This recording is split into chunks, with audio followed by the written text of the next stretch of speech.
नांदेड़ में हिमायतनगर तहसील के police station में स्थानीय पत्रकारों की बैठक आयोजित की गई, जिसमें क्षेत्र की विभिन्न समस्याओं पर विचार विमर्श हुआ। इस बैठक में हिमायतनगर पुलिस स्टेशन के वरिष्ठ पुलिस निरीक्षक अमोल भगत ने पत्रकारों को मार्गदर्शन दिया।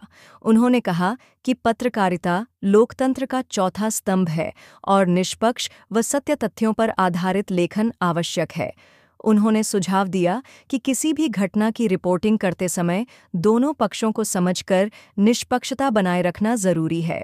पत्रकारिता का उद्देश्य समाज में जागरूकता फैलाना है, इसलिए किसी भी खबर को बिना जांच पड़ताल के प्रकाशित न किया जाए। पोलिसांनी हद्दीमध्ये ज्या काही घटना घडत असतील त्याची माहिती आम्हाला आमची अशी अपेक्षा आहे पोलिसांची की आम्हाला माहिती द्या।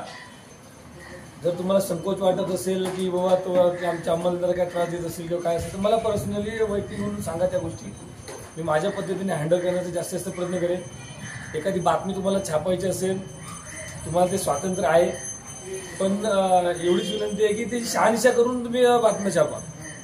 डायरेक्ट एकाच्या आकस धरून किंवा आकसापोटी किंवा असं कृपया बातम्या टाकू नका। पोलिसांनी पत्रकार आपले थोडेफार क्लॅशेस होत असतात, संबंध चांगले असतात, ते आपले काय चोली दामन का खेळ आहे दोघांचं ते चालूच असतं, असं काय नाही।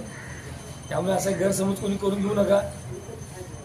थोडे बोलताना आमच्याकडून सुद्धा शब्द कधी कधी वाईटपणे बोलून जातात, कारण पोलिसांना काम करत असताना येणारे लोक सर्व आम्हाला ही निगेटिव्हच असतात, सर्व स्वतःची गारणी घेऊनच येत असतात। त्यामुळे आपण बोलण्याचा सुद्धा आमचा पेशा हा त्याप्रमाणेच होऊन जातो। पुढच्याशी बोलण्याची आम्हाला सवय तशीच पडून जाते।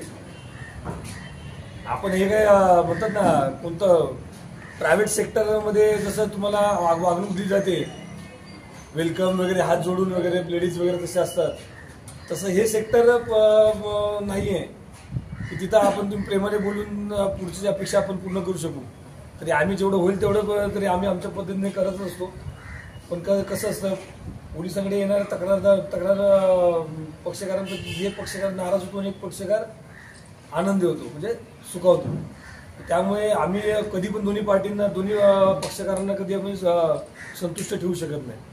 त्यामुळे एक नाराज झालेला असतो, तो असेल तशा तुमच्याकडे फॉर होतो किंवा वरिष्ठांकडे कंप्लेंट करतो की पोलिसांनी मदत केली नाही। तर आमची एवढीच विनंती आहे की तुम्ही स्वतःची शहानिशा करून तुमची काय बातमी छापा, जेणेकरून सत्य असेल ते आम्हाला असं माहीत पडेल किंवा जनतेला माहीत पडेल। तुम्हाला जसं काय प्रॉब्लेम असेल बातमी छापताना किंवा तुम्हाला जर कोऑपरेट करत नसेल कोण आमच्या स्पीड न्यूज